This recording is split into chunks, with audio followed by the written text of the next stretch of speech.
We are sailing through a storm and in uncharted waters. We've just never seen anything like this. Now at 5 o'clock, the halls of Indiana schools will remain quiet until August. The governor ordering educators tonight to provide e-learning for the remainder of the school year. State leaders also outlining new options for school districts as the state continues its fight against the coronavirus outbreak. And we'll get to that in a moment. We're also, though, keeping a close watch on the White House once again. The coronavirus task force is set to give its daily briefing any moment now. We'll bring that to you live once it starts. Until then, though, we bring you team coverage once again. We want to start with News 8's Dan Klein. He joins us live with the latest on the schools. Dan? Probably not unexpected at this point, but it certainly has some long-ranging consequences for students of all ages. So let's start with seniors. State School Superintendent Jennifer McCormick says the goal is to get them across the proverbial stage. They still must earn their credits to graduate, but any class they're currently enrolled in for the spring semester, they will receive credit for. And all exams required for graduation have been waived. But for younger students taking some of those exact same classes, they still must meet the requirements to pass those classes. How that's determined is up to the local school districts. As we've already reported, Governor Holcomb issued a 20-day waiver for schools, so they need 160 days of instruction this year, not 180. But for schools who don't have the same e-learning capabilities, they just have to have 20 instructional days since the governor's executive order is signed. I know the news I delivered today for some of you is not the news that you have been looking for, but again, all of us have to do our part. I appreciate the support from educators. We appreciate the support from families. Districts must provide a continuous learning plan to the state by April 17th to help parents, students, and lawmakers understand how children are supposed to continue their education remotely. Now, McCormick acknowledges this pandemic will absolutely result in learning gaps, especially for at-risk populations like special education students and homeless students, but she says the state is already working to address those issues.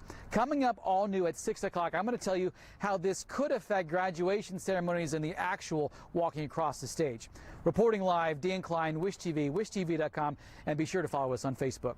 All right, Dan, thank you very much. IPS Superintendent Alicia Johnson tweeting out this moment, just moments after the decision was made. I fully support Dr. McCormick and Governor Holcomb's decision to keep our schools closed the rest of the year in order to address this public health crisis. We'll continue working to serve our students and families. This is sobering news, but we will push forward together. Well, another big story we are following tonight, record unemployment numbers in Indiana. Let's take a look at the numbers tonight. More than 146,000 Hoosiers filed unemployment claims last week.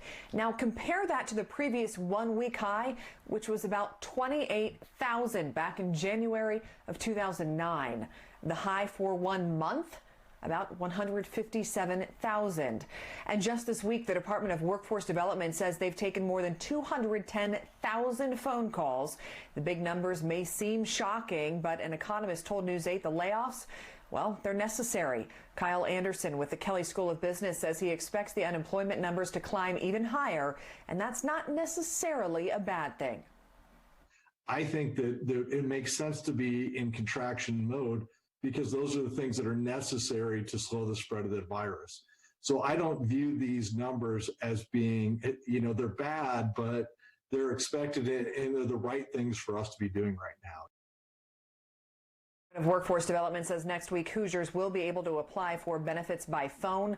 The department says doing it online is still the quickest way to apply. Meanwhile, leaders in Hamilton County are trying to help find new jobs for those in the unemployment lines. News 8's Aaliyah Hodges tells us about the new program.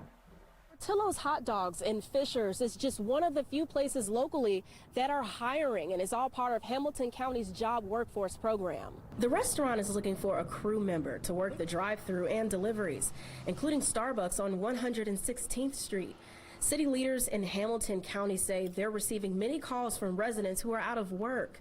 They created a job recovery website to assist people who have been displaced during the impact of COVID-19.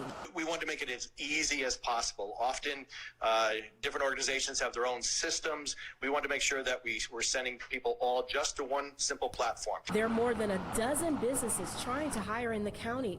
Grocery stores like Aldi's, Walmart, and Kroger are looking for cashiers and team members.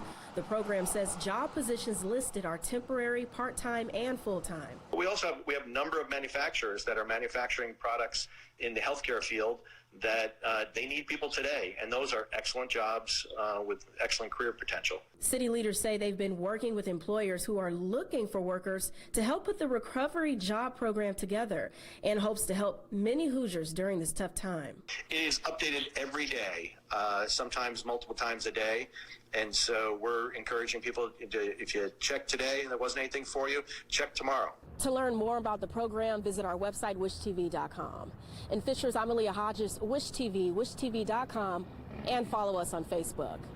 Aaliyah, thank you very much. State health officials today confirming 13 new coronavirus deaths. That raises the statewide death toll to 78. Overall positive cases surged past 3,000. Growing by 474 cases over the past 24 hours. There are now 700 Hoosiers in intensive care units with suspected coronavirus. State Health Commissioner Dr. Christina Box was asked if every Hoosier should start wearing masks to protect themselves. Those medical masks that we have need to be saved for our providers, our frontline people who are taking care of COVID-19 patients. If there are masks that individuals are making, I think that's a fabulous thing if you want to wear them. But right now, we don't have enough masks to mask 6.6 million Hoosiers in our state. Meanwhile, essential employees are able to get tested at the state fairgrounds right now. News 8's David Williams has been on top of this story for weeks. He joins us now live with more. David. This is how that line looks right now. Not too much activity, as you can see. I've been here all day, and throughout the day, I have seen cars trickle into this testing site. There is a real hope that this will help in the fight against the virus. Health workers getting information through car windows as signs remind those drivers waiting in line to keep the windows closed. This is the first time frontline essential employees can get drive-through COVID-19 testing at the state fairgrounds. They're out there every day. They are not able to self-isolate or self-quarantine. For the last 3 weeks, I've asked county and state officials about offering drive-through COVID-19 testing. As late as Monday, Marion County's health department told me they were exploring the possibility. Today, it became a reality. So you come in, you show your ID through your window in your car, and then you're directed to whichever lane your last name fits in. You go through to someone who's going to swab the back of your throat, and you're done. This drive-through is not open to the public. It's limited to groups of Marion County employees like Indigo bus drivers, parks and public works staff, and utility workers, to name a few. If you're eligible, your employer will tell you where to call to register and how to conduct a virtual screening before you arrive here. Up in Carmel, the city is also providing drive-through COVID-19 testing for city employees and first responders who work with the public. Back in Indy, they hope this helps take some of the burden off our hospitals. To help surge on the hospitals. So this kind of gives another opportunity to offload from them and to give us an opportunity to bring people over through this route as opposed to going into an emergency room. A Marion County Health Department spokesperson tells me it is possible that this could open up to the public in the future, although there is no timeline on that. We're live at the State Fairgrounds. I'm David Williams, Wish TV, wishtv.com, and follow us on Facebook.